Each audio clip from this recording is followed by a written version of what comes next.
பகுஜன் சமாஜ் கட்சியின் மாநில தலைவர் ஆம்ஸ்டாங்கின் இறுதி ஊர்வலம் பெரம்பூரிலிருந்து புறப்பட்டு மூலக்கடை, மாதவரம், புழல், செங்குன்றம் வழியாக புத்தூர் செல்கிறது. இது தொடர்பான கூடுதல் விவரங்களோடு செய்தியாளர் செல்வகுமார் இணைக்கிறார். செல்வகுமார், விவரங்கள்.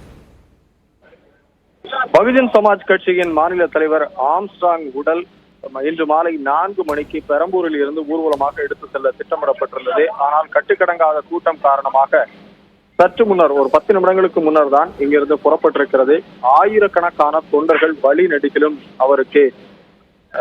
அவரது வாகனத்திற்கு பின்னாலேயே நடந்து சென்று அடக்கம் செய்ய இருக்கிறார்கள். பெரம்பூரில் இருந்து சுமார் 25 கிலோமீட்டர் தூரத்தில் இருக்கிறது பொத்தூர் என்ற கிராமம்.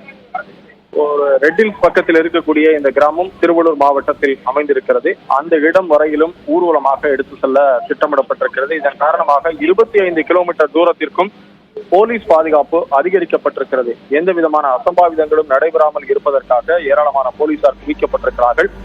வழிநெடுகிலும் தொண்டர்கள் மற்றும் கட்சி நிர்வாகிகள், பொதுமக்கள் அவருக்கு அஞ்சலி செலுத்துவதற்காக நின்று கொண்டிருக்கிறார்கள்.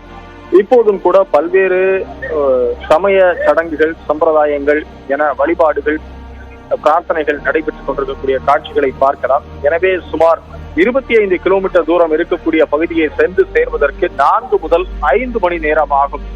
அப்படியானால் இரவு 8:30 அல்லது 9 மணிக்கு மேல்தான் அந்த கிராமத்திற்கே சென்றடைய முடியும். அதன் பிறகுதான் இறுதி நிகழ்வு நடைபெற இருப்பதற்கான ஒரு சூழலும் காணப்படுகிறது. நந்தா, செல்வகுமார், காட்சிகள்ல பார்க்க முடியுது. அவருடைய திரு உடலை சுமந்து செல்லக்கூடிய அந்த வாகனம் தொண்டர்கள், உறவினர்கள் கண்ணீர் மல்க ஊர்ந்து செல்லக்கூடிய காட்சிகளை பார்க்கிறோம். தொடர்ச்சியாக அந்த இடத்துல காவலர்களுடைய பாதுகாப்பு எந்த அளவுக்கு பலப்படுத்தப்பட்டிருக்கிறது? குறிப்பாக நீங்கள் குறிப்பிட்டதை போல கொத்தூர் கிராமத்திற்கு கிட்டத்தட்ட 23 கிலோமீட்டர் தொலைவு இருக்கிறது. வழிநெடுங்கிலும் போக்குவரத்து நெரிசலை கட்டுப்படுத்துவதற்கு என்ன மாதிரியான மாற்று ஏற்பாடுகள் செய்யப்பட்டிருக்கிறது செல்வகுமார்? சுமார் இந்த பகுதியை பொறுத்த மட்டும் ஒரு 30,000 to 40,000 பேர் சுற்றிலும் இருந்து கொண்டிருக்கிறார்கள். இவர்களை கட்டுப்படுத்துவதற்காக சுமார் 2,000க்கும் மேற்பட்ட காவலர்கள் பாதுகாப்பு பணியில் ஈடுபடுத்தப்பட்டிருக்கிறார்கள். இன்று ஞாயிற்றுக்கிழமை என்பதால் அந்த பகுதியில் பெரும்பாலும் போக்குவரத்து நெரிசல் ஏற்பட வாய்ப்பில்லை. இருந்தாலும் கூட அது ஒரு தேசிய நெடுஞ்சாலை. எனவே வெளியே செல்லக்கூடிய வாகனங்கள், சரக்கு வாகனங்களுடைய போக்குவரத்து அதிகமாக இருக்கும். எனவே போக்குவரத்திற்கு எந்தவித இடையூறும் இல்லாமல் ஒரு சாலையினுடைய ஒரு ஓரமாக எடுத்து செல்வதற்காக திட்டமிடப்பட்டிருக்கிறது. இருந்தாலும் கூட நிச்சயமாக போக்குவரத்து நெரிசல் ஏற்படுவதற்கான சூழல் இருக்கும்.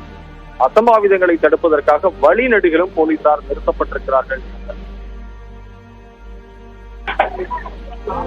தொடர்ந்து புத்தூர் கிராமத்துல அங்கு அடக்கம் செய்யக்கூடிய இடத்துல என்ன மாதிரியான ஏற்பாடுகள் எல்லாம் செய்யப்பட்டிருக்கிறது? அது தொடர்பான விவரங்களை பதிவு செய்யலாம் செல்வகுமார். திருவள்ளூர் மாவட்டம் ரெட்டில்ஸ் பகுதியில் அமைந்திருக்கக்கூடிய பொத்தூரை பொறுத்தமட்டில் ஆம்ஸ்டாங்க்கு சொந்தமான ஒரு இடம். எனவே அந்த இடத்தில் அடக்கம் செய்வதற்கு நீதிமன்றம் உத்தரவிட்டிருப்பதன் காரணமாக இன்று காலை முதலே அதற்கான ஆயத்த பணிகள் அனைத்தும் நடைபெற்று தற்போது தயார் நிலையில் வைக்கப்பட்டிருக்கிறது. எனவே ஒரு 8:30 மணி 9 மணிக்கு இவரது உடல் சென்று சேர்ந்ததும் எந்தவித தாமதமும் இல்லாமல் உடனடியாக உடலை அடக்கம் செய்வதற்கும் ஏற்பாடு செய்யப்பட்டிருக்கிறது. எனவே அது ஒரு விசாலமான பகுதி என்பதால் பெருமளவில் ஒரு கூட்டம் நெரிசல் இல்லாமல் இருக்கும்.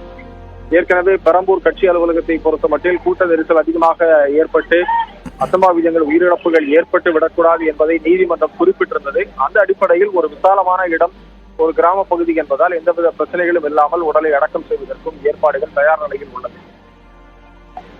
நன்றி செல்வகுமார், விரிவான விவரங்களுக்கு.